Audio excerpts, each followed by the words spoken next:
여호와를 찬송할지어다.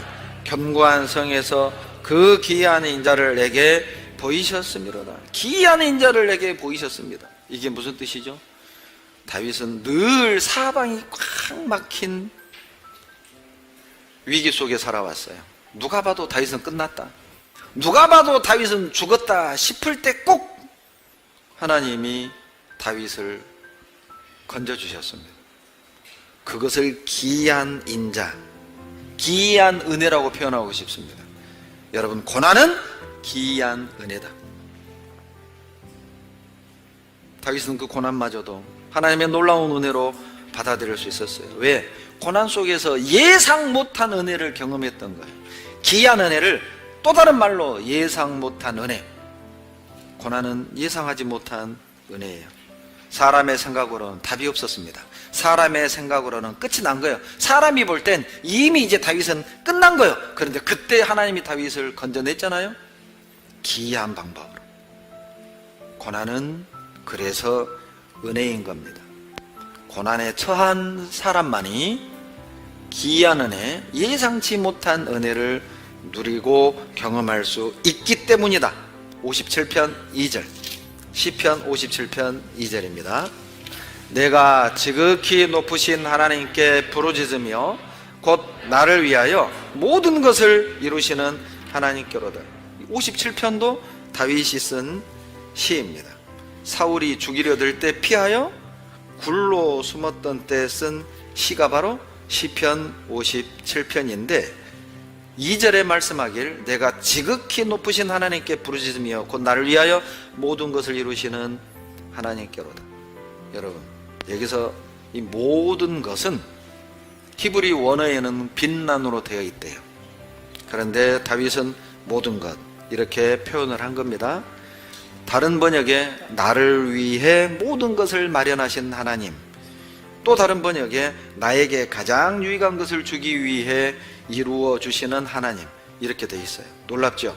다윗은 사울을 피해 굴 속에 들어있으면서 시를 썼는데 하나님이 나에게 가장 좋은 것을 이루고 계셔, 이런 시를 쓴 거예요.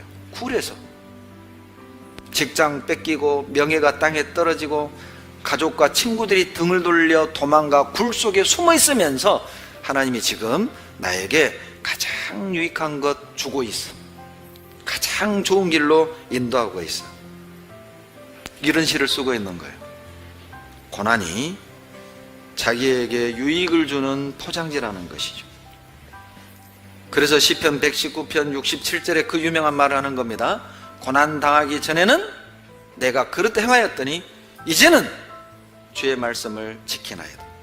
다윗도 고난을 통해서 말씀을 깨닫게 된 거예요. 하나님의 마음을 더 알게 된 거예요. 시편 119편 71절에 고난 당한 것이 내게 유익이라, 이로 인하여 내가 주의 율례를 배우게 되었나이다.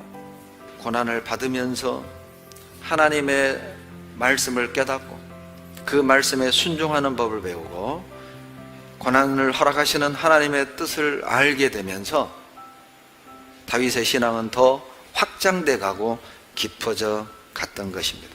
그것을 다윗은 은혜라고 말한 거예요. 고난도 은혜였습니다. 여러 계시를 받은 것이 지극히 크므로 너무 자고하지 않게 하시려고 내 육체의 가시 곧 사단의 사자를 주셨으니 이는 나를 쳐서 너무 자고하지 않게 하려 하심이니라. 이것이 내게서 떠나기 위하여 내가 3번 주께 간구하였더니, 9절 같이 읽죠? 내게 이르시기를 내 은혜가 내게 족하도다. 이는 내 능력이 약한 데서 온전하여 짐이라 하신지라. 이러므로 도리어 크게 기뻐함으로 나의 여러 약한 것들에 대하여 자랑하리니 이는 그리스도의 능력으로 내게 머물게 하려 함이라. 전설에 의하면 사도 바울은 안질에 시달렸는데 앞에 면전에 있는 사람이 역겨울 정도로 눈에서 고름이 흘러내렸대요. 시력도 안 좋았습니다. 때로는 대필도 썼잖아요. 바울이 기도하는 거예요. 하나님, 제발 이 안질 좀 고쳐주세요. 하나님의 응답입니다. 내 은혜가 내게 족하도다. 더 이상 바울은 기도하지 않았습니다. 맞습니다. 이미 나는 많은 은혜 받았습니다. 그래요. 하나님 안지를 고쳐주지 않아도 괜찮아요.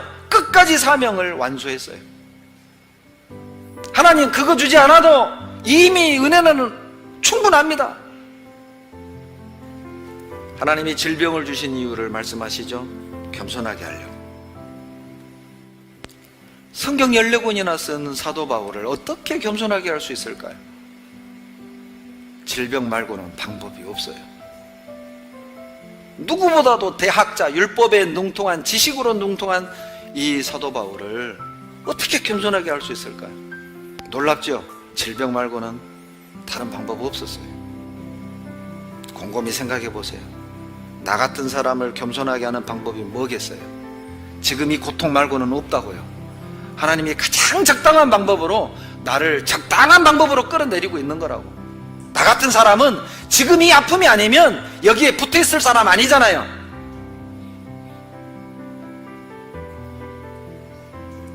그래서 하나님이 내게 지금 그 아픔을 주신 거예요. 파니 제이 크로스비라는 그리스도인이 있습니다. 생후 6개월 때 병원 실수로 두 시력을 잃어버렸습니다. 장애인이 됐습니다. 그러나 파니 제이 크로스비는 절망하고 좌절하지 않았습니다. 찬송가를 8,500개의 찬송지를 썼어요. 그 중에 우리가 기억하는 많은 찬송이 파니 제이 크로스비가 쓴 찬송 시들입니다. 우리나라에 20여 곡이 실려 있어요. 그 중에 찬송가 204장 예수로 나의 구주 삼고 성령과 피로서 거듭나니 이 세상에서 내 영혼이 하늘의 영광 누리도다. 이 시를 쓴 사람이 소경 파니 제이 크로스비입니다. 그는 하나님이 창조한 하늘은 보지 못했지만 하늘에 있는 영광은 봤어요. 여러분 누가 소경입니까? 하늘을 못 보는 사람이 소경입니까? 그 하늘 위에 있는 영광을 보지 못하는 사람이 소경입니까? 역설적이게도 파니 제이 크로스비는 볼 수 없었기 때문에 볼 수 있었어요. 시력을 잃어버렸기 때문에 시력을 갖게 된 겁니다. 무슨 뜻입니까? 이 세상을 보는 육신의 시력을 잃어버림으로 말미암아 그는 신령한 세계를 볼 수 있는 믿음의 눈이 열린 거예요. 질병도 은혜죠. 나에게 뭔가를 뺏어갔다면 뭔가를 주실 계획인 거예요. 잊지 마세요. 주님이 나에게서 뭔가를 뺏어갔다면 뭔가를 주실 계획이라고. 불안해하지 말고 불평하지 말고 도망가지 말고 자리를 지키고 기다리세요. 그녀는 볼 수 없어서 더 많은 것을 볼 수 있었습니다. 볼 수 없음이 은혜였던 것이죠.